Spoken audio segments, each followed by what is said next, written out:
Listos. Ya les está apareciendo, ¿verdad? Bueno, entonces, el tema de hoy, vamos a empezar con algo muy sencillo. Eh, Hoy voy a hacer estas diapositivas, estaban diseñadas para tener todo el tiempo del mundo, entonces hay muchas que voy a pasar así de largo, voy a hacer la explicación bien, pero no voy a dedicarme a hacer tantos ejemplos como en otras clases porque el tiempo no nos da para más. Entonces, por ejemplo, hablemos de la primera aplicación que es del L'Hopital.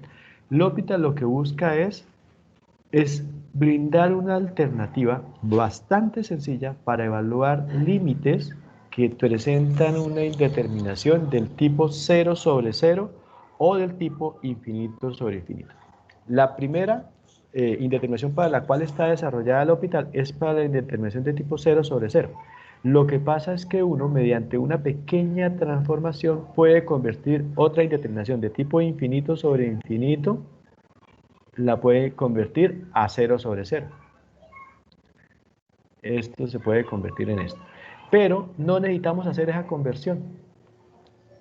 L'Hopital la podemos aplicar indistintamente si estamos en la indeterminación 0 sobre 0 o infinito sobre infinito, la aplicamos de manera directa. Ahora, aplica para otro tipo de indeterminaciones que manejen el infinito. Por ejemplo, nosotros vimos la indeterminación 0 por infinito. Esta indeterminación 0 por infinito se puede convertir, y la indeterminación infinito menos infinito.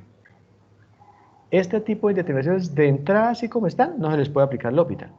Todavía no les he dicho que es L'Hopital, aunque aquí está escrito, pero de entrada no se puede aplicar así de manera directa, pero usted las puede transformar tal como lo hacíamos en límites. En límite usted lo primero que hacía era mirar si esto sí de verdad era indeterminado o no, es decir, evaluando el orden de los infinitos, y si eran del mismo orden, definitivamente sí era indeterminación, y usted aplicaba ahí un procedimiento que inmediatamente lo llevaba a la indeterminación del tipo infinito sobre infinito. Cuando usted hizo esta transformación,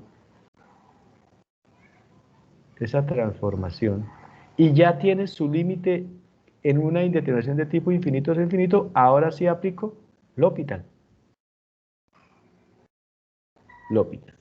Entonces, es decir, se pueden resolver muchos tipos de indeterminaciones, pero hay que previamente llevarlo a una indeterminación del tipo 0 sobre 0 o infinito sobre infinito. Solo le puede usted aplicar directamente el L'Hopital a estas indeterminaciones, infinito sobre infinito, 0 sobre 0. Las demás es posible, si usted logra primero transformarlas a este tipo de indeterminaciones, entonces le puede aplicar el L'Hopital de manera natural.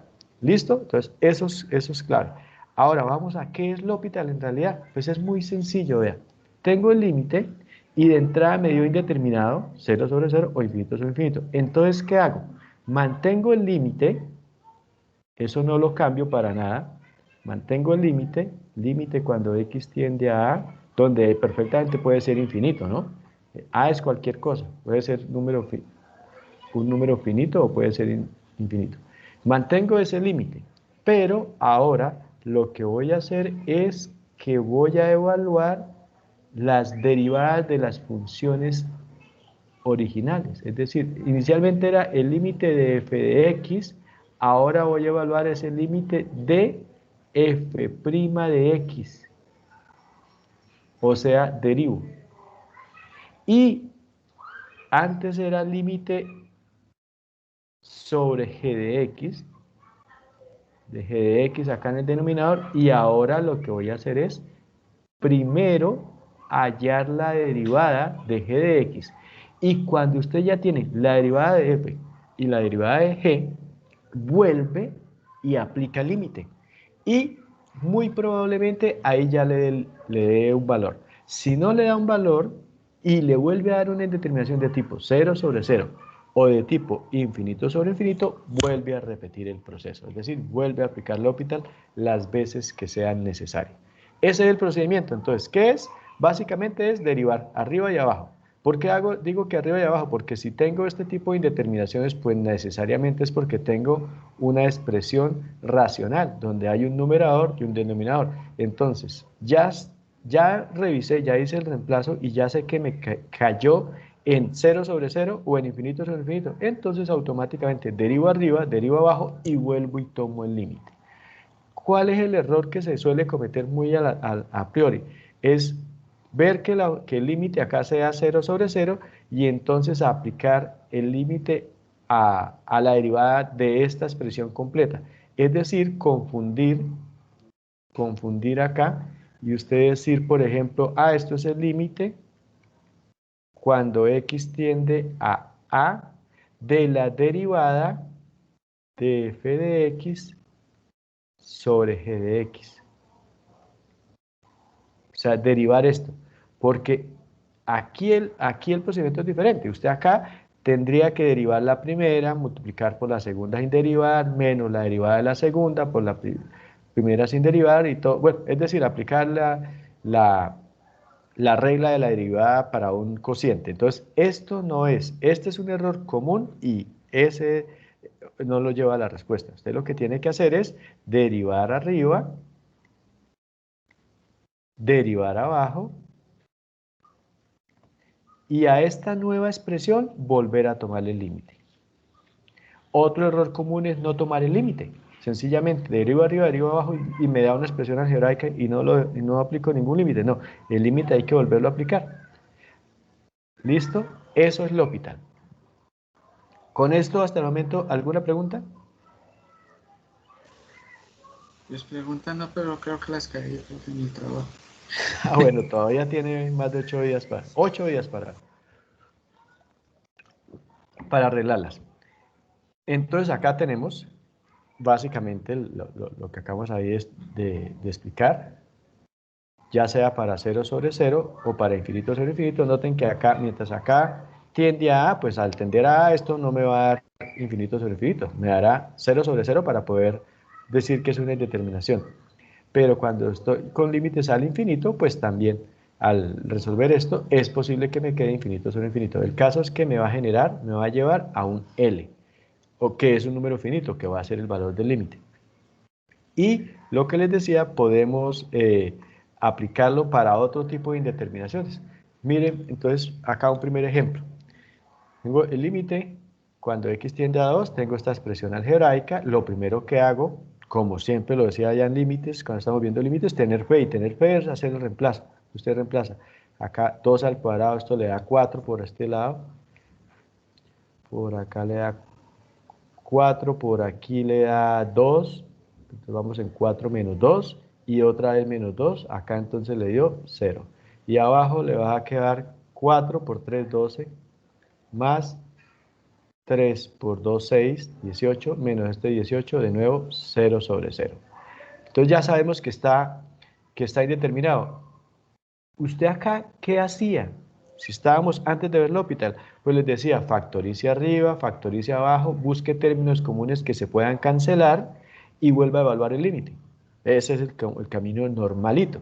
Pero ahora que tenemos L'Hopital, esto se vuelve más sencillo. Vuelvo a escribir la expresión límite cuando x tiende a 2. Eso no cambia. Y entonces ahora, en vez de tomar el límite de esta expresión, que ya sé que me va a dar 0 sobre 0, lo que hago es tomar el límite de estas derivadas. Entonces, límite de x al cuadrado, 2x. 2x. menos el límite de x, 1. 1, menos el límite de 2 que es 0, no hay que ponerlo, sobre, abajo, límite de 3x al cuadrado, 6x. 6x. 6x, menos, más 3. Y 3. ahí vuelvo y tomo el límite, a ver si ya. Si sigue persistiendo la indeterminación, vuelvo a aplicar lo mismo. Entonces miremos acá, al hacer el reemplazo, acá me quedaría 2 por 2, esto es 4, menos 1, ya sé que arriba no me va a dar 0, por ejemplo, por lo menos. Y abajo, 6 por 2, 12, más 3, 15. Entonces arriba ya sé que no me va a dar 0, abajo me va a dar 15 y arriba me da 3. 3 quinceavos que se puede simplificar A un quinto. a un quinto. Y ya, ese es L'Hopital. No hay más que hablar del L'Hopital. El Entonces, L'Hopital es solamente aplicarle primero, hacer la parte de qué, de derivar primero cada línea en vez de aplicar el cociente. exactamente, sí. Ah, Sí, listo. eso es. Obviamente solo aplica cuando tenemos una indeterminación de tipo cero sobre cero o infinito sobre infinito. Si esto no fuera indeterminado, no podríamos aplicar el L'Hopital. Por ejemplo, supongamos ahí nomás que fuera x al cuadrado menos 2, perdón, menos x más 3.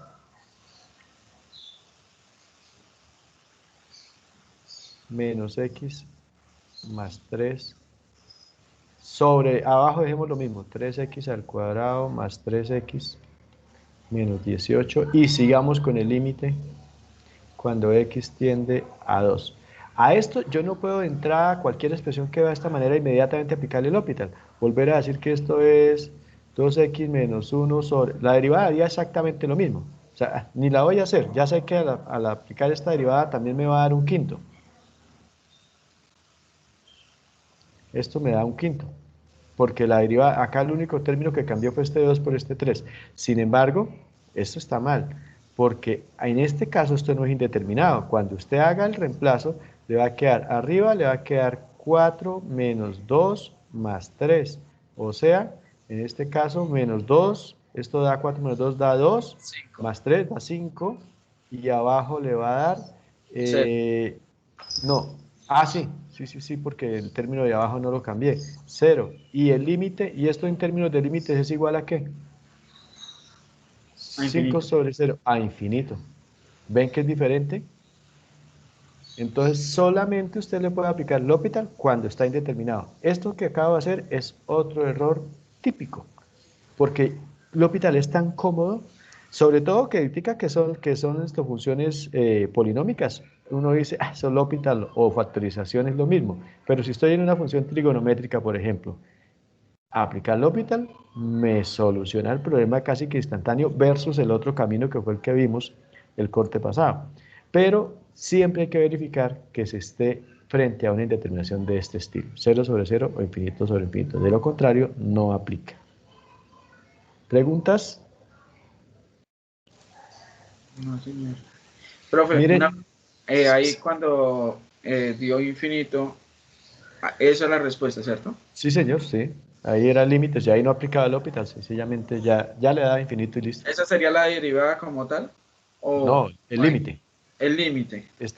Acuérdense que estamos en límites, estamos haciendo aplicaciones de las derivadas. Entonces, estamos haciendo aplicación de las derivadas para cálculo de límites. En ese caso, el segundo que hice acá, no podía aplicar L'Hopital, sencillamente tenía que aplicar límite normal. Ah, listo. ¿Listo? Miren esto, ¿se acuerdan? El tema para llegar a la expresión que el límite, para calcular límites trigonométricos, para llegar a que el límite de el seno de x sobre x, cuando x tendría a 0, fue todo un enrollo. Nos gastamos por lo menos media clase, o sea, como 45 minutos para llegar a demostrar que era el límite notable más importante. Y luego de ahí proyectarlo a otros límites también notables. Pero era un tema complejo. De hecho, tocaba aplicarle el teorema del emparedado. Ahora que tenemos L'Hopital, esto es muy sencillo. Lo primero que hago es evaluarlo. Seno de 0 sobre 0. Seno de 0 sobre 0. Resulta que el seno de 0 es 0. Entonces me queda en 0 sobre 0. Esto es cuando antes estábamos en solo límites y nos veíamos una indeterminación, esto era carita triste. Ahora que ya conocemos L'Hopital, esto es carita feliz. Entonces, ¿por qué? Porque automáticamente nos está abriendo las puertas al L'Hopital. Entonces, ¿L'Hopital qué me dice? Pues sencillamente, tome el mismo límite cuando x tiende a 0 y derive arriba. ¿Cuál es la derivada del seno de x? Coseno de X. Coseno de X, Coseno de x. Derive abajo. ¿Cuál es la derivada de x? 1. 1. O sea que esto es el límite cuando x tiende a 0 de el coseno de x sobre 1 es el coseno de x. Y el coseno de y acá ahora sí, al evaluarlo, pues eso me da coseno de 0. Y el coseno de 0 es 1. 1. ¿Notan lo inmediato que es? O sea, el L'Hopital realmente es muy importante. Tan importante es que mientras cuando estábamos allá trabajando límites uno intentaba huirle a las indeterminaciones, ahora que ya conocemos L'Hopital, uno lo que busca es cuadrar en la expresión para llegar a una indeterminación de estas posibles, 0 sobre 0 o infinito sobre infinito. Porque una vez usted ya tenga indeterminación, pues ahí sencillamente es aplicar el L'Hopital las veces que sea necesario. Y esto es importante, a veces se requiere aplicar 2 o 3 veces. Ahora, no es infalible. Si la expresión, si el límite inicialmente no existía, pues no existe. Entonces, por más de que usted le aplique L'Hopital y L'Hopital y L'Hopital y L'Hopital, se va a quedar ahí infinitamente y nunca le va a dar. Entonces, porque obviamente no, él no va a hacer lo imposible. Si el límite no existe, pues simplemente no existe. Pero una buena herramienta es probar L'Hopital, a ver qué me dice L'Hopital. Aplicarla unas 2 o 3 veces consecutivas, siempre y cuando sea posible, ¿no? Porque si aplico L'Hopital y inicialmente me da 0 sobre 0, vuelvo y aplico L'Hopital y me da, digamos, voy a inventarme otra indeterminación que fuera por acá posible. Eh, a ver, 0 a la 0, aunque para este lado, de esta manera sería casi que imposible. El caso es que pasé de una determinación a otra, pero aquí yo ya no puedo aplicar L'Hopital. Entonces, sencillamente no fue posible. Busco límites laterales, derecho, izquierdo, y saco mi conclusión. ¿Existe el límite o no existe? Y ya. Es decir, es muy potente esta herramienta para límites, pero de todas maneras no es milagrosa. Pero fue una pregunta, ¿hay un ejemplo de de un límite que no existiera? Que de pronto usted tenga así presente. A ver que me acuerde por acá, a ver si...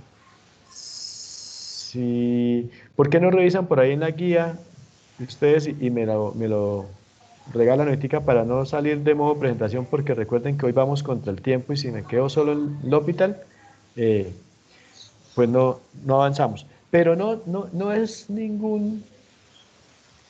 digamos, es una situación en la cual usted aplica el hospital y vuelve y le queda indeterminado. Y vuelve y aplica el hospital y vuelve y le queda indeterminado. Y usted ve que no va para ningún lado. La verdad es que a mí no se me ocurre en este momento, por ejemplo, a ver, e a la x sobre...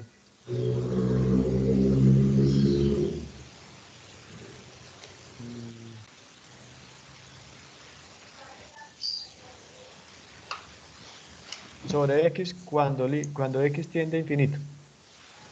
Límite cuando x tiende a infinito. Ah, bueno, pero no, acá sí existe. Entonces, vamos a aplicarlo por ahí 3 veces. Entonces, usted aplica esto. De entrada, esto le va a dar infinito, esto le va a dar infinito, ¿cierto? Sí, señor. Entonces aplicamos L'Hopital. La derivada de e a la x vuelve a ser... se me fue ahí la paloma con esto. La derivada de e a la x vuelve a ser e a la x. Sí, señor. Entonces acá volvemos a tomar el límite cuando x tiende a infinito de nuevo, e a la x, que es la derivada de e a la x, sobre la derivada de x al cubo, que es 3x al cuadrado. Si usted vuelve y aplica acá el límite, vuelve y le da infinito sobre infinito. Entonces, ¿qué implica? Que tengo que volver, debía haber hecho acá primero, bueno, vamos a hacerlo acá aparte. Entonces, acá me dio infinito sobre infinito. Por tanto, L'Hopital. Acá evalúo y me vuelve y me da infinito sobre infinito. Por tanto, L'Hopital, es Eso decir, nuevamente deriva. límite cuando x tiende a infinito de e a la x va a seguir siendo e a la x y abajo ya me va a dar 6x. Sí. De nuevo, si usted evalúa, vuelve a darle infinito sobre infinito. ¿Qué significa? Vuelvo y aplico L'Hopital. Arriba vuelve a quedarme E a la X.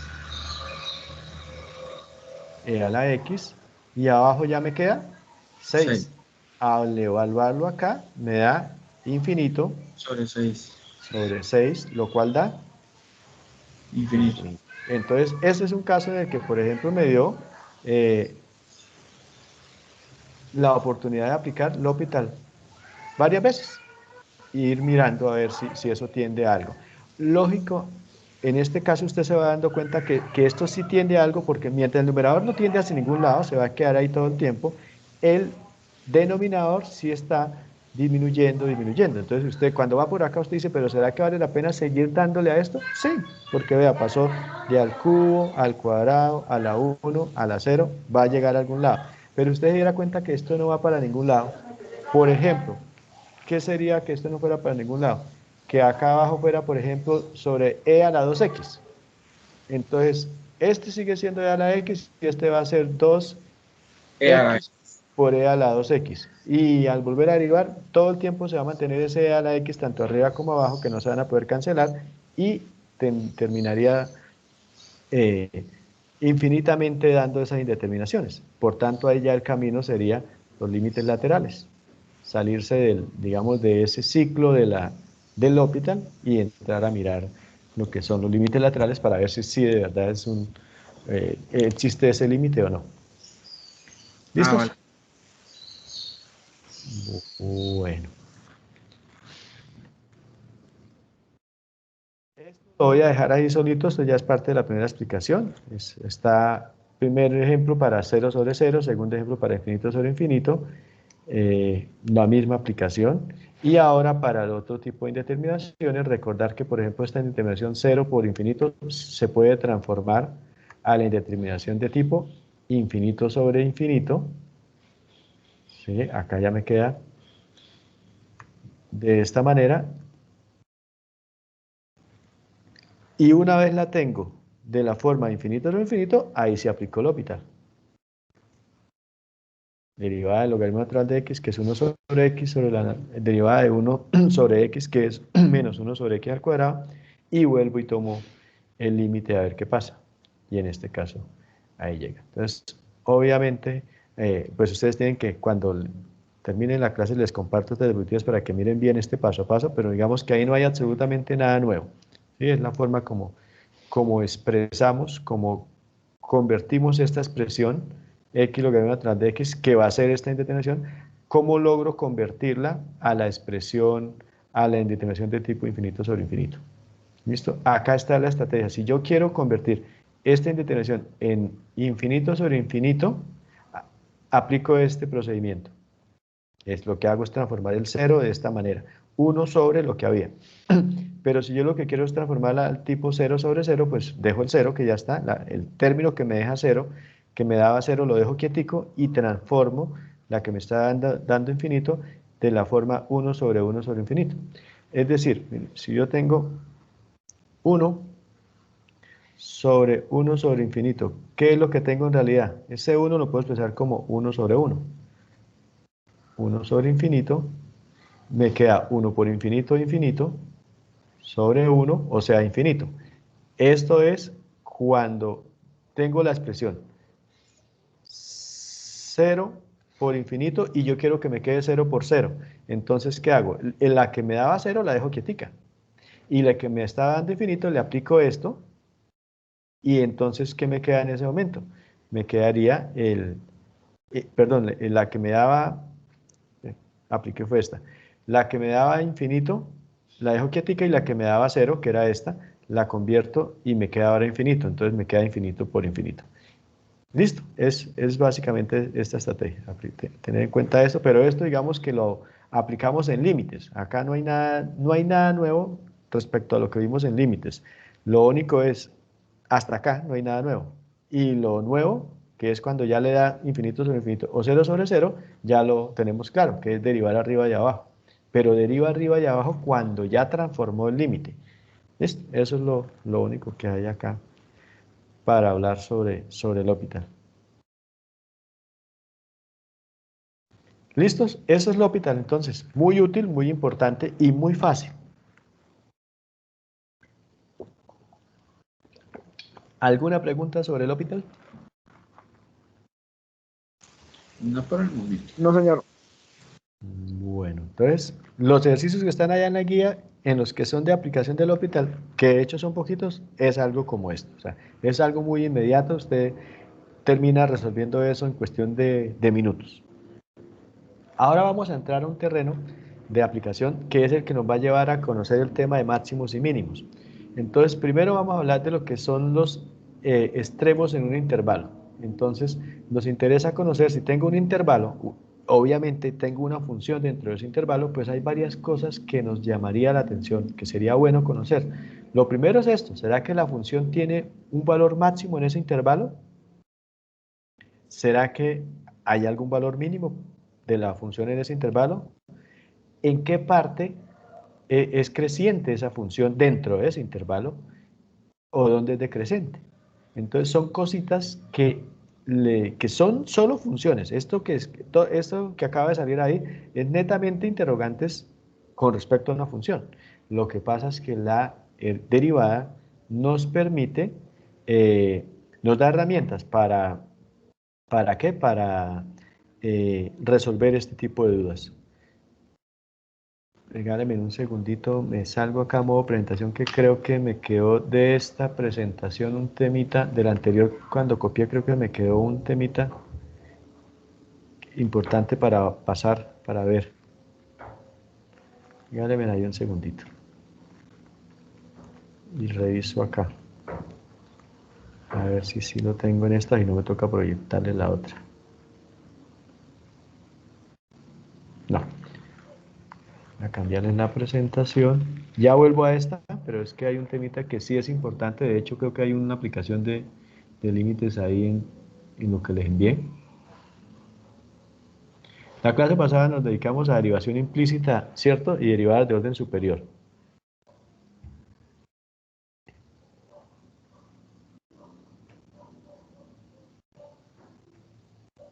Listo, ya.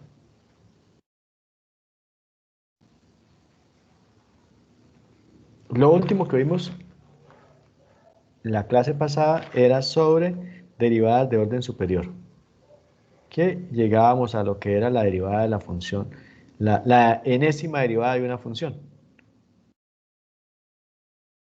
¿Ya le estoy compartiendo o no? No veo por acá el recuadrito amarillo. No, señor. El recuadrito rojo. No, señor. Sí, ya. Esta. Ahora sí. Entonces, allá démosle por chuleadito L'Hopital. Ahora retomemos esto que también es importante. Bueno, este cálculo de la enésima derivada sí ya lo trabajamos, no voy a volver a él, pero es como para que recuerden la última diapositiva que vimos, no la voy a volver a ella porque hoy sí el tiempo no es lo que más nos abunde. Pero de acá seguía este tema, la derivada de la función inversa. Resulta que nosotros, esto era importante porque esto era para concluir lo que era la derivada proveniente de las operaciones con funciones. Pues nosotros habíamos visto que teníamos la operación, la suma o resta de funciones, teníamos el producto de funciones, teníamos el cociente de funciones, esto como álgebra de funciones. Luego vimos la composición de funciones. Esto fue muy importante porque esto nos permitió conocer la regla de la cadena. Y vaya importancia que tiene esa regla de la cadena. Y la otra operación que vimos con funciones era la inversa de funciones, ¿sí? La función inversa, f a la menos 1 de x. Entonces, pues también es importante conocer una metodología para poder derivar una función inversa. ¿Listo? Entonces, con esto es importante por eso, que nos queda pendiente esa partecita. Esto obviamente ustedes ya son duchos en eso, ya en la guía pues han tenido la oportunidad de aplicar esto, y esto ni se diga, regla de la cadena, ya no nos genera inconvenientes. Si me dan la función inversa, pues también, bueno, hasta el momento sabemos hallar funciones inversas de funciones trigonométricas, pero ¿y si es otra función? ¿Cómo hago para hallar esa función inversa? La idea es que si yo conozco a la función directa, o sea, si yo tengo, recuerden que qué era lo que hacía la función inversa. La función inversa era aquella función que devolvía o deshacía lo hecho por la función directa. Entonces acá el tema es, si yo conozco a la función directa y su derivada, y además conozco la función inversa, me piden allá la derivada de la función inversa, pues aplico esta reglita. La derivada de la función inversa es igual a 1 sobre la derivada de la función directa. Más o menos ese es el cuento.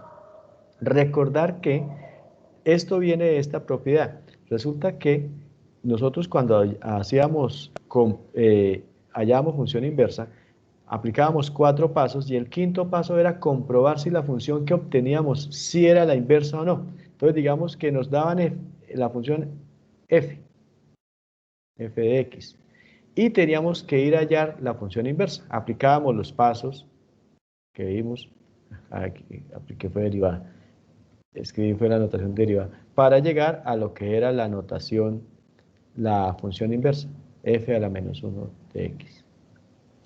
Y siguiendo los pasos, como un ritual, pues se suponía que esto estaba bien. ¿Cómo lo comprobábamos? Haciendo la composición de funciones. Entonces, si nosotros decíamos f directa, al componerla con f inversa de x, eso tiene que darme siempre x. Y además era el único caso en el cual la composición de funciones era conmutativo. F a la menos 1 de x compuesta en f de x también me tenía que dar x. Ahora, esta función x, siempre x, esta función x para nosotros tiene un nombre, es la función identidad. Y tiene como característica algo. ¿Cuál es la derivada de x? ¿Mm? 1. 1. 1, profe. Función identidad cuya derivada es 1. Entonces, usando ese hecho es que llegamos a esta propiedad. Entonces llegamos a que la derivada de la función inversa, si tengo f como función, f y g son funciones directas, ¿no? Entonces, tengo que, ahora llamemos a eso, f, llamémoslo solo f, f o g, que son funciones inversas mutuamente, al componerlo me da y. Entonces significa, esto tiene toda una demostración, o sea, acá lo que voy a hacer pareciera que fuera un machetazo, tiene toda una demostración para llegar acá. Y la demostración obviamente es a partir de nuestro límite cuando h tiende a 0 de, y bueno, toda la definición que vimos en la primera clase de derivadas. Lo cierto es que entonces cuando usted deriva acá esto, entonces termina dándole acá, a ver, derivada de f o g, o sea, ¿qué sería esto? Esto sería derivada de f evaluada en g por g', o sea, regla de la cadena. Finalmente, f o g es regla de la cadena. Eso es igual a la derivada de i, pero la derivada de i siempre es 1, ¿cierto? Entonces, mire, acá está la importancia. Si yo quiero hallar la derivada de esta función, f, entonces sencillamente termina siendo esta derivada igual a 1 sobre esta derivada. Básicamente es eso. Entonces, una vez usted conoce esto, pues sencillamente basta con aplicarla. Lo importante es saber identificar cuáles son las dos funciones, la inversa y la directa, y poderle aplicar la propiedad indicada. Miremoslo con las trigonométricas para tener ahí un poquitico de certeza en esto. Entonces acá tenemos, por ejemplo, esta función. Miren, tengo la función y igual a seno inverso de x. Y igual al seno a la menos 1 de x. Arcoseno de x es seno inverso de x. Entonces, ¿qué pasa? En este caso, entonces, ustedes conocen, vamos esto es esto mismo. Recuerden que aparece algo importante. ¿Se acuerdan que para ustedes despejar, por ejemplo, en este caso, la x, necesito tener la x? Si yo voy a despejar la x, ¿qué hago? Pues a la inversa, a la función le saco la inversa. En este caso es el seno inverso de x. ¿Cuál es la inversa del seno inverso? El seno. Entonces aplico esto. Entonces yo digo, le saco la inversa a ambos lados. La inversa. Suena raro porque le voy a sacar la inversa a la inversa.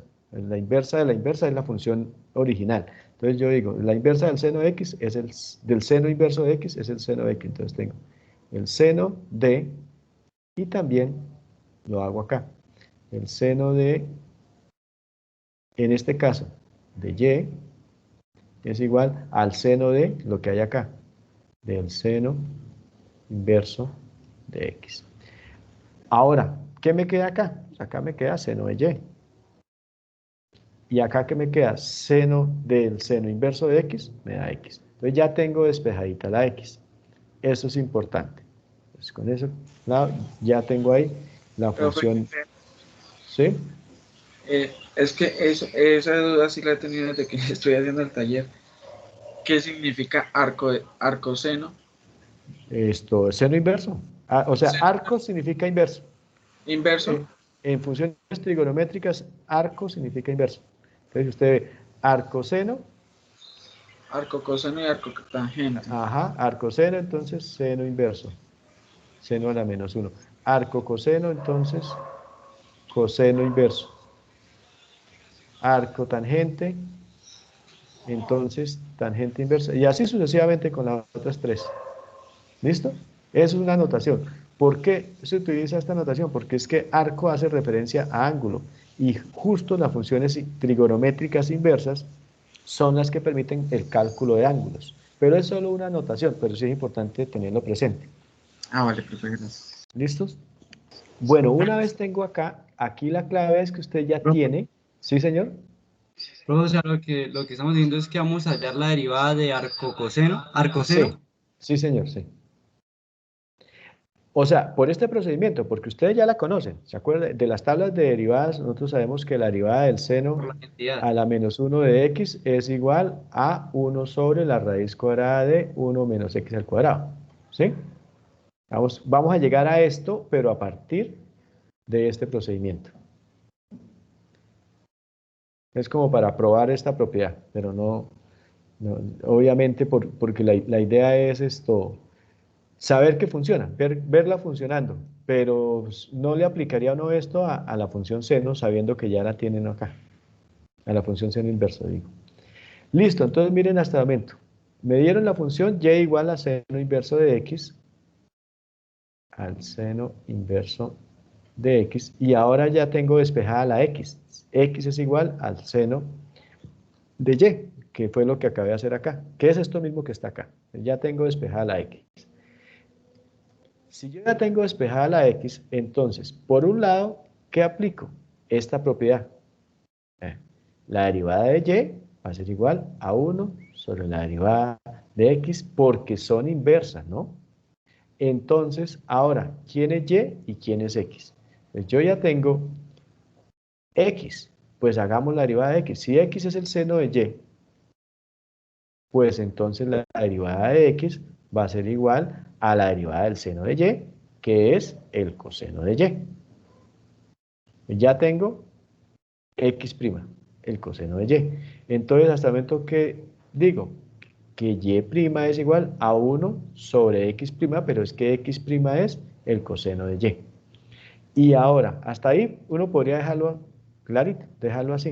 Entonces, decir, la derivada del, del seno inverso es 1 sobre el coseno de y, pero es que, ¿qué es esto? 1 sobre el coseno de y. Si miramos, si recordamos esta identidad trigonométrica, la primera de todas, la pitagórica, podemos definir entonces el coseno de y como 1 menos el seno al cuadrado de y. Entonces puedo transcribir esto, traducir más que transcribir, traducir esta expresión a esta. Y ya se parece un poquito a lo que nos va a dar. ¿Por qué? Porque es que ahora nos dio acá seno al cuadrado de y, pero yo ya tengo quién es seno de y, vea, seno de y es x, o sea que seno al cuadrado de y, ¿quién es? Pues x al cuadrado. Si yo elevo aquí al cuadrado a ambos lados, si yo elevo aquí al cuadrado y elevo aquí al cuadrado, entonces me da x al cuadrado es igual a ¿qué? Al seno al cuadrado de y. Entonces, ya aquí tengo el seno al cuadrado de y, pues esto sencillamente se traduce en x al cuadrado. Por tanto, tengo que la derivada de y', ¿quién es y'? Seno inverso de x. Tengo entonces que la derivada del seno inverso de x es igual a 1 sobre 1 menos x al cuadrado. Acá. Y', o sea, seno inverso de x. Ese es y', o sea, la derivada, igual a 1 sobre 1 menos x al cuadrado. Entonces, una aplicacióncita sencilla, es importante tener presente esta propiedad y poderla aplicar cuando sea necesario. ¿Preguntas? Profe, yo sí me perdí ahí en la Y prima. Pero ¿cuál de tantas? ¿Acá?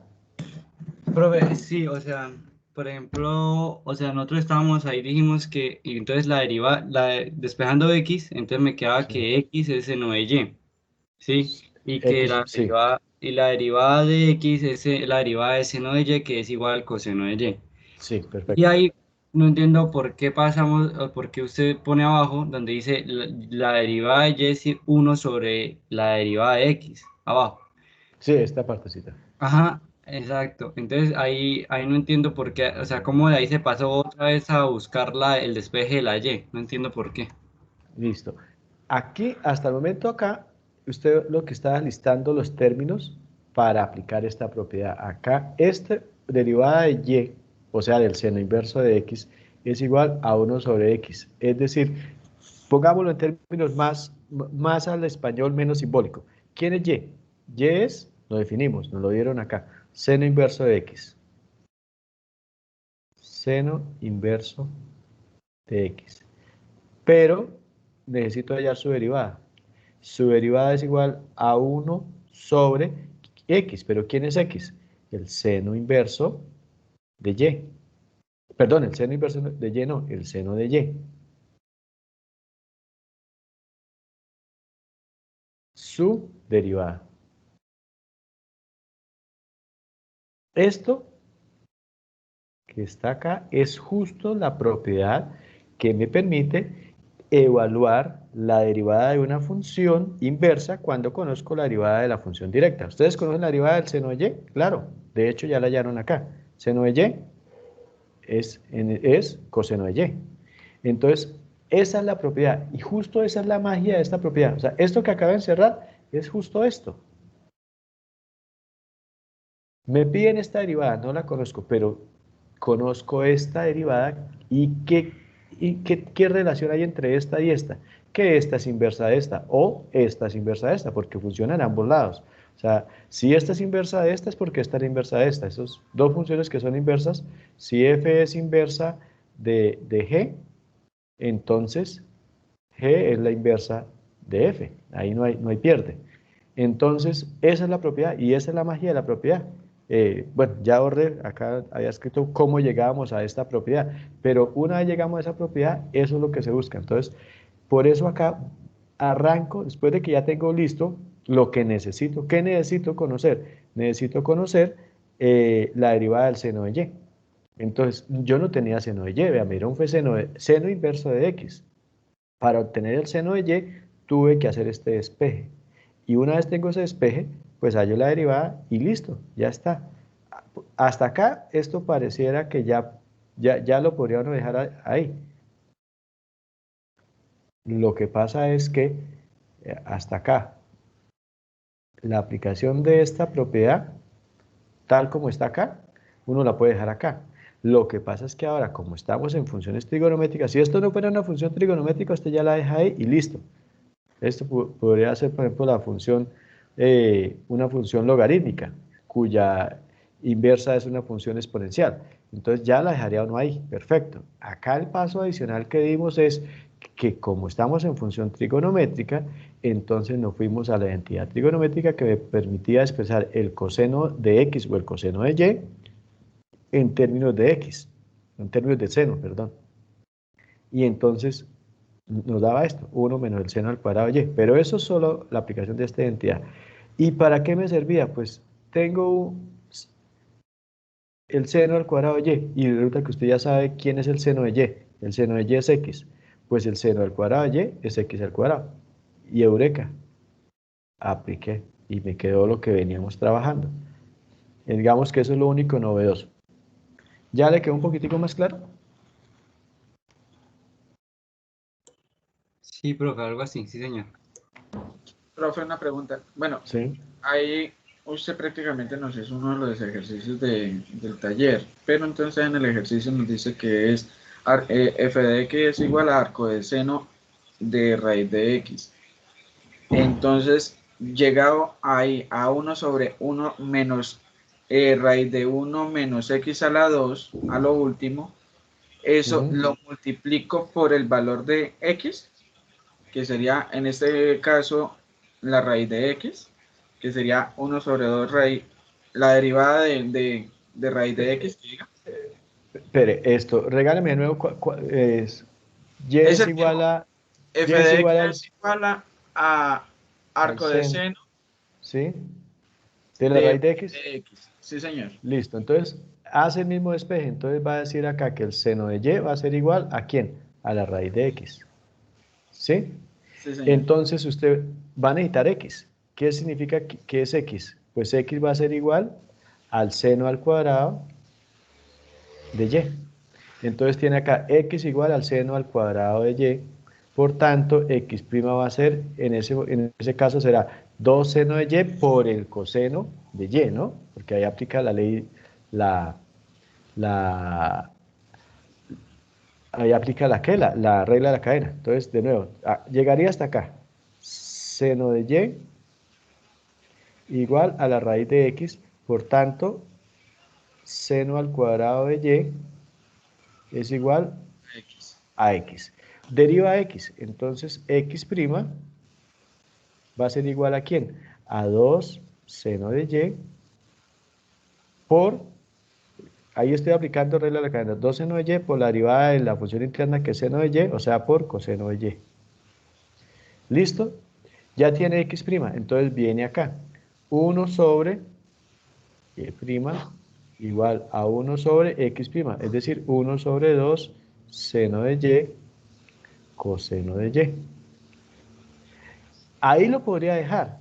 Intentar a ver si de pronto, por ejemplo, acá al aplicarle esto al coseno de y, nos lleva a algún lado. Por ejemplo, podría decir que esto es igual a 1 sobre 2 por el seno de y por el coseno de y, que es la raíz de 1 menos x. 1 menos el seno al cuadrado de y, por ahora, ¿eh? Menos Sí, el seno al cuadrado de y. Y entonces acá podríamos probar, por ejemplo, usted ya sabe que el seno de y es ¿quién? Seno de y lo tengo por ahora, sí, seno de y es raíz de x. Entonces usted podría decir, esto es igual a 1 sobre 2 raíz de x, 2 raíz de x es esto, por esto que ya está, ahora sí, por la raíz de 1 menos el seno al cuadrado de x, o sea, 1 menos x al cuadrado. ¿Sí? no, 1 menos x, perdón. No, no, no, porque y al cuadrado, seno de y al cuadrado. Abajo se dijo seno de y al cuadrado es igual a x, porque es la raíz. Ok, sí, sí, sí, listo, perfecto. Sí, señor. Gracias, gracias. Y Y listo, ese, esa ese, sería la respuesta ese entonces. sería la respuesta, sí, señor. Yo llegué con a esa respuesta, pero yo no le hice todo ese procedimiento porque pues como yo vi en las diapositivas que ya uno tenía el procedimiento de 1 sobre raíz de 1 menos x al cuadrado, entonces yo lo que hice fue multiplicar la derivada de la raíz de x, profe. Total, total, y así es como lo tendría que hacer. Aquí lo único es que lo que me interesa en esta diapositiva es enseñarles este procedimiento, cómo funciona esto, de la regla para hallar la derivada de una función inversa cuando usted ya conoce la función directa. Pero eso que usted dice que aplicó es como lo tendría que aplicar. O sea, si usted ya tiene la tabla, usted ya sabe que la derivada de la función es seno de x, seno inverso de x. Ahora, no lo hagamos en términos de x, de u, seno inverso de u, para que le aplique una de las reglas de la cadena, es igual a, usted lo tiene en la tabla, es u' sobre la raíz de 1 menos u al cuadrado, ¿cierto? Sí, señor. Pues automáticamente define quién es u, raíz de x sobre la raíz cuadrada de 1 menos la raíz de x al cuadrado, x, y ya. Mm, y algo así yo hice. Sí, Sé que llegué a sí. esa respuesta que usted tiene abajo. Aquí yo la embarré. Esto, u' no es raíz de x. U' es un medio. Si u es raíz de x, u es igual a raíz de x, entonces u' es igual a 1 sobre 2 raíz de x. Entonces ahora sí, este raíz de x no aparece acá, sino aparece su prima. O sea, 1 sobre 2 raíz de x. Sí, sí. Acá pongámoslo tal como está, 1 sobre 2 raíz de x, que al hacer aquí la operación, la que sería la regla de la cadena, pues terminaría dándole 1 por raíz de x. Bueno, esta expresión que está acá, ahí ya me quedé sin espacio, pero eso ya es álgebra. ¿Listo? Entonces, esta sería la forma inmediata. Yo a menos que eligieran a partir de la regla de la derivada inversa obtenga, entonces tendría que hacer todo este procedimiento.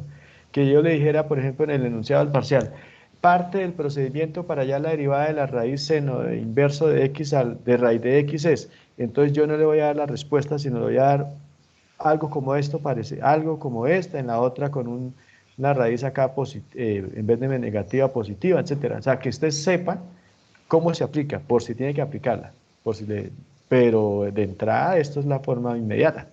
¿Sí? Ah, listo, vale. Listo, bueno. Eso se la estaba viendo, entonces ahí, acá hay otros ejercicios, pero ya no le voy a dedicar más tiempito, digamos que es solo de práctica. Y el otro puntico que les había quedado viendo era este.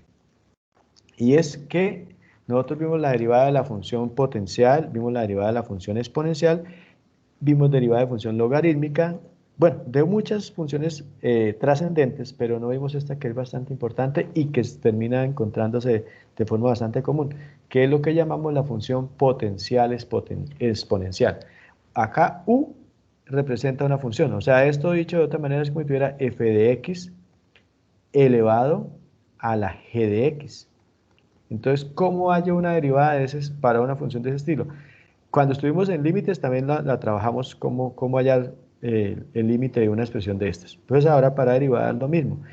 Esto me permite a mí evaluar, por ejemplo, una derivada de la función, digamos, x elevado al seno de x. Una función elevada a otra función. ¿Qué sé yo? E a la x, eh, mm, qué sé yo, por acá, x elevado a e a la x. Y otras funciones de ese estilo. Coseno de x elevado a la tangente de x.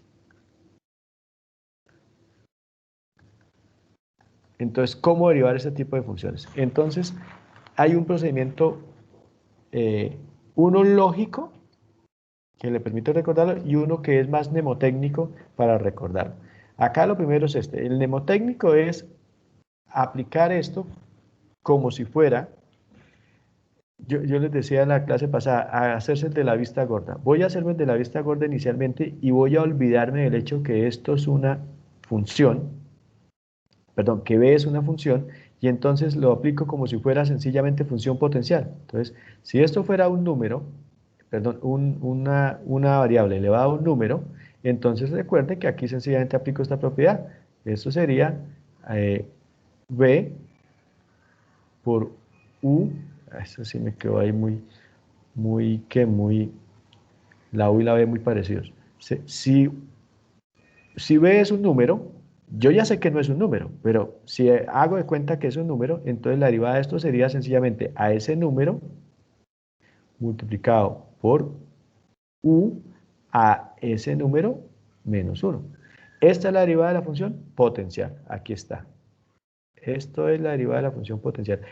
Ahora, recuerdo que estoy trabajando con una función compuesta. Entonces, eso me obliga a multiplicar por la interna. O sea, aplicar regla de la cadena por U'. Y a eso le llamaría la derivada de la función potencial. Pero como sé que B en realidad no es un número, sino es una función, entonces sé que me queda incompleto. Entonces, ahora vuelvo y ahora me tapo el otro ojo y voy a decir, pues juguemos a que esto es un número elevado a una función. Ya dijimos que esto era una función elevada a un número y nos dio esto. Número elevado a una función, perdón, función elevada a un número me da esto. Esa es sería función potencial. Función elevada a un número me daría esta parte. ¿Qué es este componente? ¿Bien? Función potencial. O sea, f de x elevado a un número, llamémoslo a la n.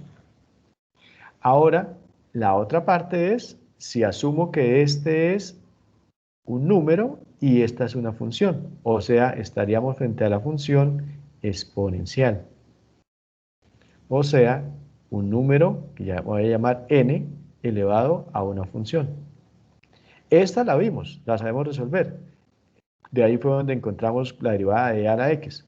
Recuerde que es la misma e a la x, en este caso el mismo u del número a esa variable, multiplicado por el logaritmo natural de u, y adicionalmente, como es al aplicar regla a la cadena, pues termina multiplicando por la interna. O sea, nosotros vimos ahí que, primero vimos que x a la n era igual a nx a la n menos 1, y que u a la n era igual a n u a la n menos 1 por u'. Esto para la función potencial. Para la exponencial vimos que no le llamemos n, ya la vimos con a, que a la x era igual a la x por el logaritmo natural de a. Y con regla de la cadena vimos que a la u es igual de nuevo a la u por el logaritmo natural de a, pero por u'. Eso representa esta parte. Entonces, esa es una forma de recordar la fórmula. La otra forma es sencillamente tenerla. Así como si usted tiene la fórmula de la derivada de las funciones inversas, pues la aplica. Entonces, por lo general usted la va a tener en el formulario ese que está ahí para que descarguen, está, pero esta es como la lógica para recordarlo, ¿sí?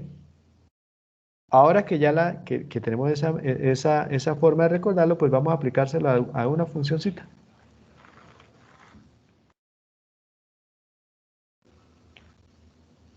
Bueno, esto es de dónde se llega a esa fórmula. Entonces, se llega a partir de esta estrategia. Teníamos la función y, f de x igual a u a la b, o sea, y igual a u a la b, y tomo logaritmos a ambos lados. Logaritmo de y es igual natural o cualquier otro logaritmo, pero obviamente acá en el cálculo nosotros somos muy amigos del logaritmo natural. El logaritmo natural de y es igual al logaritmo natural de u a la b. Ahora, por propiedades de los logaritmos, recuerden que el logaritmo de un número elevado a un exponente es igual a ese exponente que multiplica el logaritmo natural del número. Es decir, nosotros hemos visto que el logaritmo en base a de, digamos, f de x a la n es igual a n por el logaritmo en base a de f de x. Entonces aplicamos esa propiedad. Y si ya hemos aplicado esa propiedad, pues el camino ya empieza a parecer clarito, porque entonces tengo por un lado que al derivar ambos lados, derivo tanto el logaritmo de y como esta expresión. Ojo que en esta expresión hay un producto. Y ahí es donde sale este más, porque recuerde que la derivada de un producto es igual a la derivada de la primera por la segunda más la segunda por la derivada de la primera. Más la derivada de la segunda por la primera. Entonces, derivo ambos términos. Al derivar el logaritmo natural de y, pues me da 1 sobre y por regla de la cadena por y'. Entonces, esto es 1 sobre y por y'. Y 1 por y' sobre y. Entonces, ya me quedó esto.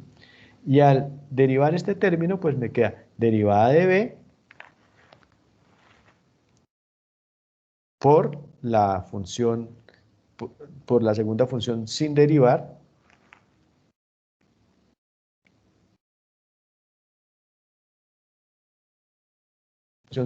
más la derivada de la segunda función por, ¿cuál es la segunda función? Logaritmo natural de u.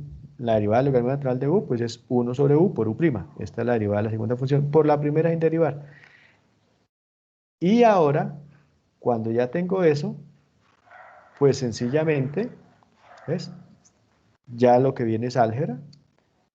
Por ejemplo, mi objetivo es hallar y', o sea, la derivada de y'. Entonces despejo, multiplico por y a ambos lados, se va de acá la y, me aparece acá. Pero resulta que es que yo ya conozco y, previamente sabía quién era y. ¿Quién era y? Pues y era u a la b. Entonces todo queda multiplicado por u a la b. Y ahora sencillamente replico este u a la b acá, este u a la b acá, llego a esta expresión, todavía no se parece, pero es que resulta que acá si yo tengo u a la b dividido entre u a la b dividido entre u es el mismo que tener u a la b menos 1. Ahora sí ya me queda este término acá, u a la b menos 1, me queda acá u a la b menos 1, que multiplica a b y que multiplica a u'. Entonces, de ahí también se llega a la misma fórmula. Entonces, el caso es, entonces, por cualquiera de los dos caminos llegar a la fórmula. Si ya tengo la fórmula, pues sencillamente se la aplico. Vea, por ejemplo, acá, x a la seno de x, entonces, aplico logaritmos a ambos lados, derivo, despejo y', ahora reemplazo y por lo que nos había dado previamente y, que es acá x a la seno de x, eso lo reemplazo acá, y ya me quedó la derivada. Entonces, es conocer la fórmula, saberla aplicar. ¿Listos? Este también se las había acabado viendo, ahí hay un par de ejercicios para que lo revisen, y ahora sí volvemos a la presentación que veníamos trabajando antes de esto. Entonces van quedando ya cositas. En este momento lo único que falta para concluir es la aplicación de la primera y segunda derivada como criterio para hallar máximos y mínimos.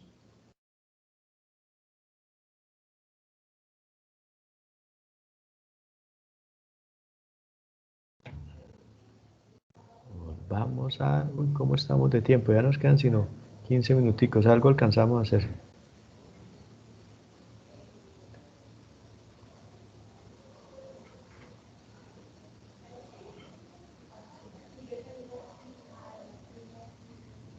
Listos. Entonces estábamos acá retomando el tema de los extremos en un intervalo y decíamos que conociendo un intervalo, pues hablando netamente de funciones, pues podríamos estar interesados en conocer cualquiera de estas cosas. Si tiene un valor máximo, si tiene un valor mínimo, si es creciente, si es decreciente, etc.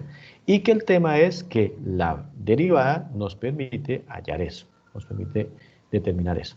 Entonces, primero esta partecita de definición de extremos, resulta que hay unas cuantas propiedades. Por ejemplo, si la función f está definida en un intervalo i, entonces llamamos a un valor de la función f de c como el mínimo si es el valor más pequeño dentro de ese intervalo, valor más pequeño de la función dentro de ese intervalo. O sea, es algo muy intuitivo. O lo llamamos máximo, pues si es el valor más grande que hay en ese intervalo. Puede ser que hayan varios valores, varios puntos que tengan el mismo valor. La idea es que no haya ninguno que lo supere, pero pueden haber 2 o 3 iguales. Entonces, a eso le llamamos máximos o mínimos de una función dentro de un intervalo. Parece algo extraño, pero hay, por definición, en cualquier intervalo A y B, siempre, por ahí pase una función, siempre habrá lugar para tener dentro de esa función un valor máximo y un valor mínimo dentro de ese intervalo. Y uno diría, bueno, pero ¿y qué pasa si la función es la función constante? Bueno, recuerden que acá dice menor o igual, mayor o igual. Entonces, quiere decir que en este caso, pues todos los puntos actúan o como máximo o como mínimo. Bueno, pero esto es solamente la introducción. Ser conscientes que en cualquier intervalo, para una función, vamos a encontrar dentro de ese intervalo un mínimo y un máximo. Pero ojo, no confundir con que ese sea el máximo de la función o el mínimo de la función. Ese sería el máximo de la función en el intervalo dado o el mínimo de la función en el intervalo dado. ¿Sí? O sea, en un intervalo que usted quiera, pequeño, grande, que usted quiera, siempre va a encontrar ahí valores máximos y mínimos. Pero a nosotros lo que realmente nos interesa y para lo que realmente nos va a servir la derivada es para hallar todos los máximos que hayan. Y si hay un máximo que lo supera a todos, que diríamos el máximo absoluto, que algunas expresiones tiene, el máximo absoluto, o si hay un máximo, pero sencillamente es un máximo dentro de un intervalo que luego es superado más adelante en otro intervalo por otro valor. Y lo mismo pasa con los mínimos. Entonces estamos interesados en conocer ese tipo de situaciones. Acá hay, por ejemplo, hay un ejemplito, un intervalo, acá encontramos un mínimo, un mínimo dentro de ese intervalo para la función. En este caso, este mínimo termina siendo el mínimo absoluto para este intervalo. No hay valores más pequeños. Aquí hay un máximo, pero este no es el máximo absoluto de este intervalo. Aquí hay otro valor máximo. Este sí es el absoluto. No hay ninguno que lo supere acá. Pues aquí aparecen las diferentes expresiones. Bueno, acá una salvedad. En este caso, acá está el intervalo abierto, por tanto, en este caso no podemos decir que haya un mínimo. Porque por la noción de límite siempre habrá un valor más pequeño que el que usted se imagine acá, ya sea de la izquierda o de la derecha. Y este punto, como no existe, entonces decimos que esta función carece de mínimo. Esta que es la misma, pero acá el punto sí está cerrado, es un intervalo cerrado, pues ahí sí existe un mínimo. Lo mismo acá. No existe un máximo porque por la misma noción que vemos del límite, entre estos va a estar tan cerca como su imaginación se lo permite, pero este punto acá no existe. Entonces no existe ese máximo absoluto.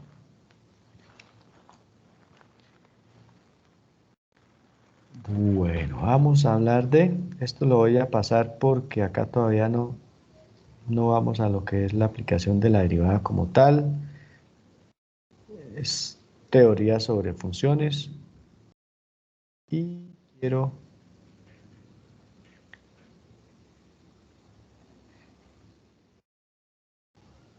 llevarlos a definición de puntos críticos. Entonces, resulta que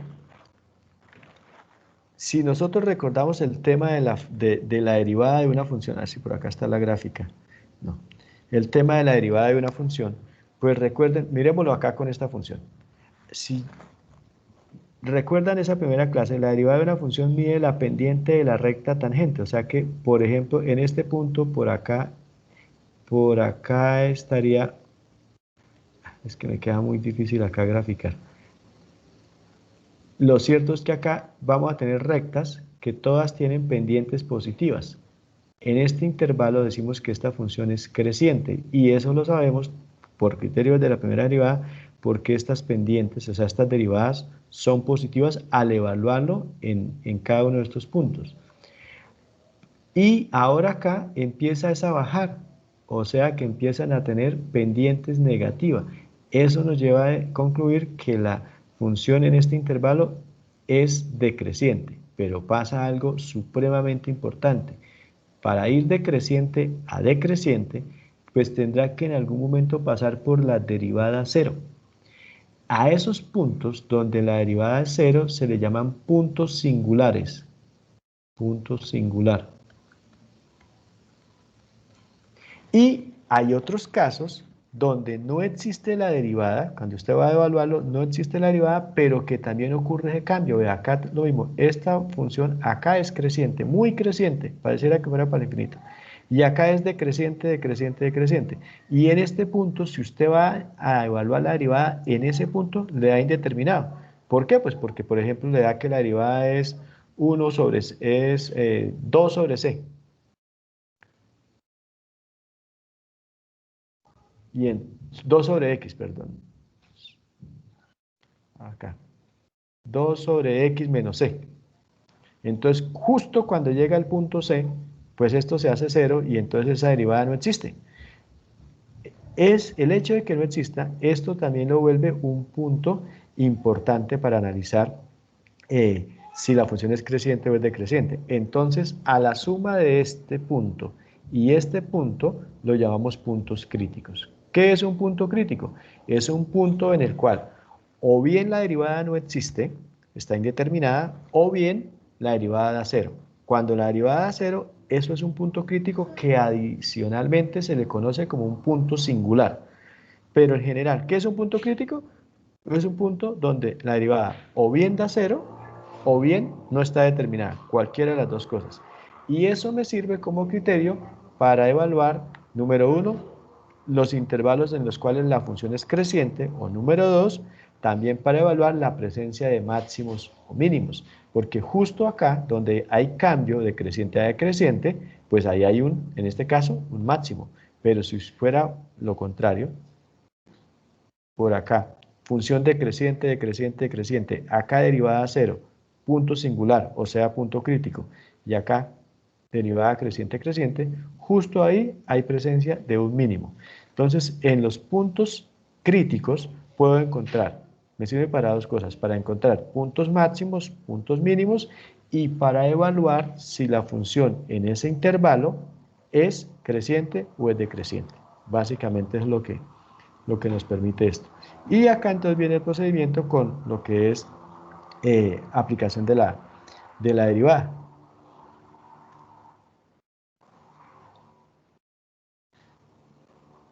Vamos a pasarlo acá en la aplicación. Entonces acá tenemos primera función y me piden allá los extremos para este intervalo. Entonces en el intervalo está entre menos 1 y 2. Entonces tengo la función, evalúo los puntos críticos. Entonces para eso primero que todo tengo mi función original. Esto es lo importante que debemos grabarnos. De la función original inmediatamente la voy a derivar. Derivada de 3x a la 4, listo, da 12x al cubo menos 12x al cuadrado. Ya derivé. Ahora, ¿qué hago? Hallar los puntos críticos. Para hallar los puntos críticos, como recuerden que son o cuando la derivada da 0 o cuando la derivada no está definida, pues lo primero que hago es acá igualar esta derivada a 0. Cuando yo la igualo a 0 y despejo x, encuentro los puntos para los cuales la derivada se vuelve 0. Y en este caso, como no hay ningún cociente, pues no existe un punto en el cual la derivada no exista. Entonces solo tendremos puntos singulares. Entonces acá igualo la derivada a 0 y despejo x. Obviamente ustedes se dan cuenta que yo puedo infactorizar. Acá la derivada será 0 cuando x valga 0, porque esto valdría 0 por menos 1, 0, o cuando x acá valga 1. Entonces, al 0 y al 1 los llamamos puntos singulares, que a su vez son puntos críticos. Entonces, ahí están nuestros puntos críticos, el 0 y el 1. Al igual que hacíamos por allá cuando estábamos trabajando intervalos, con esto voy a crear intervalos, o sea que crearé el intervalo que va. Este intermedio, entonces tengo todo nuestro eje X y me dio el punto 0 y el punto 1. Quiere decir que me forman tres intervalos. El intervalo que va desde menos infinito hasta 0, el de 0 hasta 1 y el de 1 hasta el infinito. Y ahora que ya tengo esos puntos críticos, pues entonces evalúo a partir de esos puntos críticos el valor de la función y el valor de su derivada. Por ejemplo, acá, si yo evalúo la función f en los puntos críticos, que son estos, y en los extremos, que fueron los que me dieron inicialmente, entonces puedo llegar a comparar. Por ejemplo, el punto terminal que me dieron, que era en el punto menos 1, al evaluar la función f en menos 1, o sea, reemplazar acá, en la función original, me da 7.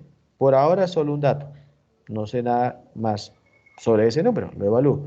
Siguiente número, el 0, que estos sí fueron puntos críticos. En el 0, cuando evalúo la función en 0, acá esto le da 0, menos 0, me dio 0, lo dejo quietico, por ahora todavía no hay nada que decir. Siguiente punto crítico, el 1, al evaluar la función en 1, me dio menos 1, lo dejo quietico, todavía no digo nada. Luego el siguiente punto crítico en 2, ¿por qué me aparece acá este 2? Ya tengo los dos puntos críticos que fueron estos. Pero me dicen que evalúe en el intervalo cerrado y me dieron el intervalo cerrado. Acá está el menos 1 y acá está el 2. Entonces al evaluarla en 2 ya tengo este valor.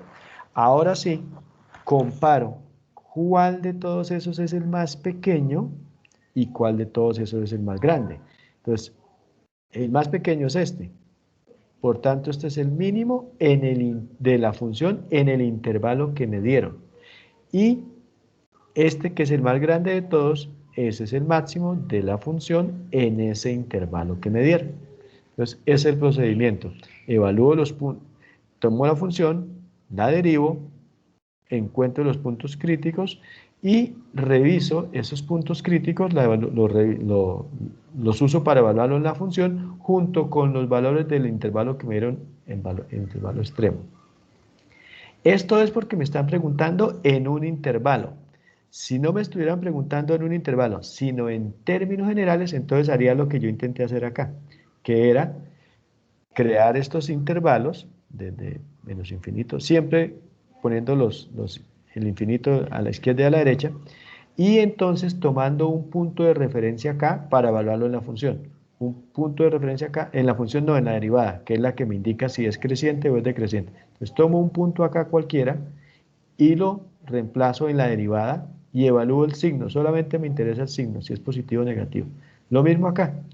Tomo un punto de referencia acá y lo evalúo en la derivada. Me interesa saber si es positivo o negativo y lo mismo acá. Si me da positivo, la función es creciente en todo ese intervalo. Si me da negativo, la función es decreciente en todo ese intervalo. Aquí viene a continuación un ejercicio de esas características.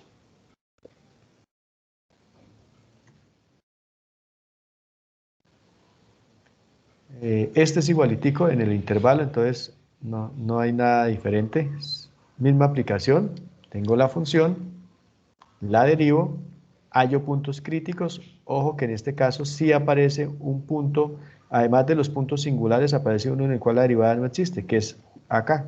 Cuando x valga 0, me quedaría la derivada dividida entre 0, una división entre 0 en esa derivada y la derivada no existe. Entonces, ese también es un punto crítico. Los otros son los que provienen de encontrar qué valores de la x hacen que la derivada sea 0. Y cuando la x valga 1 o cuando la x valga 3, hacen que esta derivada sea 0. Entonces, acá tengo los intervalos, perdón, el punto crítico debió acá, este es 1. El punto 1. El punto 1 solamente. Entonces acá tengo punto crítico, el punto 1, 1 al cubo, da 1 menos 1, 0. Entonces es el 1. Y el que hace que la derivada no exista, que es el 0. Entonces tengo en ese caso los dos puntos críticos. El 0, el 1, no sé por qué me aparece por acá. Ah, es que esto es 2, no me he dado cuenta de este 2 acá. Y tengo los valores extremos que ya me los dieron, el 3 y el menos 1. Entonces acá está el 3 y el menos 1 y los dos puntos críticos que acabamos de hallar, el 0 y el menos 1. Y entonces hago lo mismo, reemplazo en la función original y miro qué valor me da. ¿Qué valor me da? Y al final los comparo.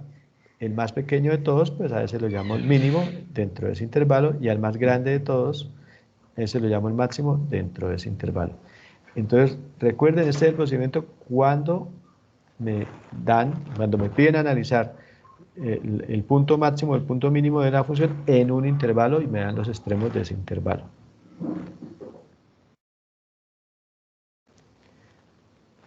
Estamos de tiempo.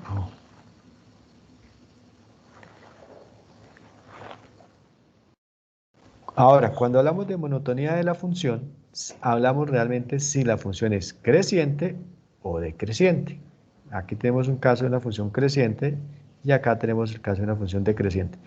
Siempre para analizar si la función es creciente o decreciente tenemos que mirar qué le pasa a la función en la medida en la que usted avanza a la derecha en x. Si usted ve que cada vez que usted avanza a la derecha en x, el valor de la función se hace cada vez más grande, entonces la función es creciente. Pero si usted ve que en la medida en la que usted avanza de izquierda a derecha en x, la función se hace cada vez más pequeña, entonces la función es decreciente. Es posible que tengamos funciones estrictamente crecientes, como en este caso, pero es posible que tengamos funciones simplemente crecientes. Simplemente crecientes es que presentan un bache. Nunca se va a dar acá que la función decrezca, pero empieza creciendo, se mantiene, vuelve a crecer, puede que vuelva y se mantenga y así sucesivamente, pero nunca va a decrecer. Entonces a eso simplemente llamamos creciente. Pero cuando todo el tiempo el valor de la derecha siempre es más grande que el de la izquierda, entonces a eso le llamamos estrictamente creciente. Y lo mismo ocurre con las funciones decrecientes. Cuando siempre el valor de la derecha me va a generar un valor más pequeño que el de la izquierda, llamamos estrictamente decreciente. Pero a veces se pueden presentar baches. A eso le llamamos simplemente decrecientes, con la única característica que esta función acá, que es decreciente, a pesar de que presenta un bache, nunca se va a dar acá, por ejemplo, que en algún momento se vuelva creciente. Siempre va a ser o igual o menor. Profe, y si crece en algún momento o decrece en algún momento una función que sea creciente o en su debido efecto decreciente, evaluamos por intervalos. Perfecto, sí señor, por intervalos, efectivamente. Y esa es la regla general. Las funciones por lo general crecen, decrecen, y a nosotros nos interesa conocer en qué intervalo crece, en qué intervalo decrece, y eso incluso lo podemos luego correlacionar con el tema de la concavidad o convexidad de una función. Entonces, si la función llega a un punto en el que era creciente y empieza a decrecer, eso significa que la función es, en este caso la llamamos cóncava hacia arriba o convexa. O si es el caso contrario, entonces le llamamos convexa o cóncava hacia arriba, o en este caso, cóncava hacia abajo. Entonces, esa es la regla general, que las funciones tengan intervalos de crecimiento y decrecimiento. ¿Y qué rol juega la derivada? Pues justo es que la derivada es la que me permite evaluar acá. Cuando da 0, que además ahí hay presencia o de un máximo o de un mínimo, además de eso, el signo de la derivada me permite determinar, en este caso, que es positivo, pues que la función es creciente, y en este caso que la derivada me va a dar negativo, que es decreciente. Acá, decreciente, derivada negativa, y acá empieza a ser creciente, derivada positiva, y acá pues se hace 0. Para pasar de negativo a positivo, en algún momento pasará por 0. Aquí para pasar de positivo a negativo, en algún momento pasará por 0.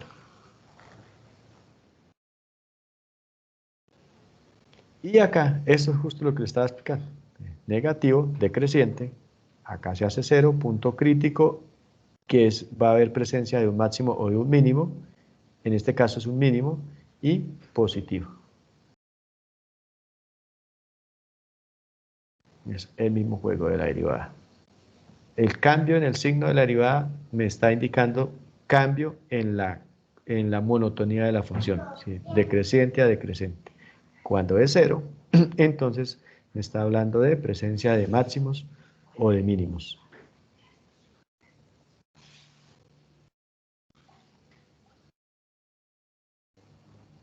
Entonces, pues el criterio que vamos a tomar es hallar la primera derivada, encontrar qué valores, evaluar el signo de la derivada en los intervalos. Primero que todo, encontrar los puntos críticos, establecer intervalos, y luego evaluar para algún valor dentro del intervalo, el signo de la derivada dentro de ese intervalo, para ver si es negativo es porque es decreciente, si es positivo es porque es creciente.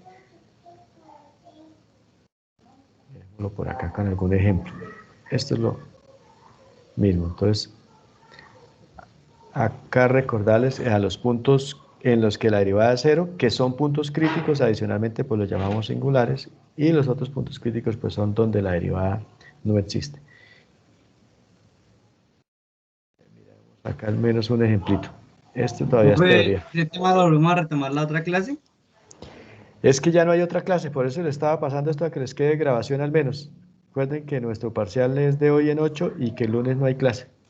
Y todo esto de la monotonía aparece en el parcial, ¿verdad?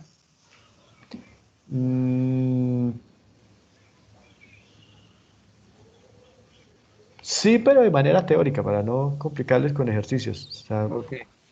¿Sí? La próxima clase ya es parcial y ya después la última se entrega de notas. Sí, señor, sí.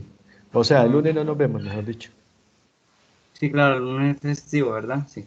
No creo que sea festivo, sino que la Sí es próxima, festivo. sí es festivo, bueno, pero Sí. así no fuera festivo no nos veríamos, es porque la próxima semana no hay clases, sino parciales, y nuestro parcial está para el jueves. Y la próxima semana también es festivo, el otro lunes también. Vienen 2 festivos seguidos. Sí, pero no, ya ahí estaríamos por encima del bien y el mal, solamente quedaríamos con los que vayan a habilitar.